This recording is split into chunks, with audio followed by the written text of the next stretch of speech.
Hey guys welcome back. അപ്പോൾ നമ്മളിന്ന് പോത്തങ്കോടുള്ള ഒരു ഹോസ്പിറ്റലിൽ പോവുകയാണേ. പോത്തങ്കോട് ജംഗ്ഷനിൽ നിന്നും ട്രിവാൻഡ്രത്തേക്കുള്ള റോഡ് കട്ട് ചെയ്ത് കയറിയിട്ട് ആയിരൂപ്പാറ എന്ന് പറയുന്ന സ്ഥലത്താണ് ഈ ഒരു ഹോസ്പിറ്റലുള്ളത്. എൻ്റെ ഒരു ഫ്രണ്ട് വഴിയിട്ടാണ് ഈ ഒരു ഹോസ്പിറ്റലിനെ കുറിച്ച് അറിഞ്ഞത്. അപ്പോൾ അവർക്ക് നല്ലൊരു സാറ്റിസ്ഫൈഡ് ആയിട്ടുള്ള റിസൾട്ട് കിട്ടിയെന്ന് പറഞ്ഞിട്ടാണ് ഞങ്ങളും വന്നത്.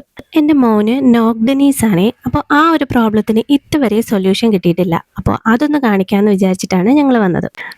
ഇതാണ് സ്പോട്ട്. ഒരു സിദ്ധ ഹോസ്പിറ്റലാണ്. Lopamudra Siddha hospital and research institute private limited.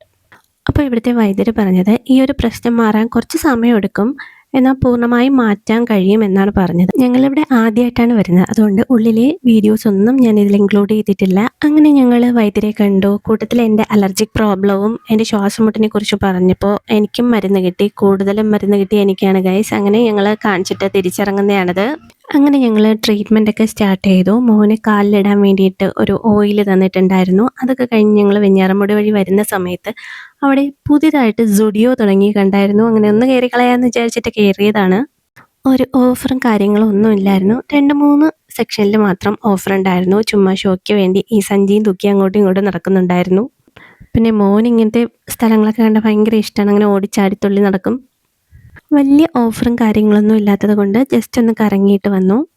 മോൻ പിന്നെ കുറച്ച് സാധനങ്ങളൊക്കെ എടുത്തിട്ട് വന്നിട്ട് അമ്മയ്ക്കിത് വേണോ എന്നൊക്കെ ചോദിക്കുന്നുണ്ടായിരുന്നു. അവൻ ഇങ്ങനെയുള്ള ഷോപ്പിങ്ങിന് പോയാൽ ഭയങ്കര ഇഷ്ടമാണ് ഇങ്ങനെ ഓരോന്ന് എടുത്തിട്ട് വന്നിട്ട് ചോദിക്കാനായിട്ട്. പിന്നെ കുറച്ച് ഷോ ഓഫും ട്രയലൊക്കെ ചെയ്തതിന് ശേഷം ഞങ്ങൾ തിരിച്ചു പോയി. അപ്പോൾ അത്രയുള്ളൂ. Tata bye bye, see U.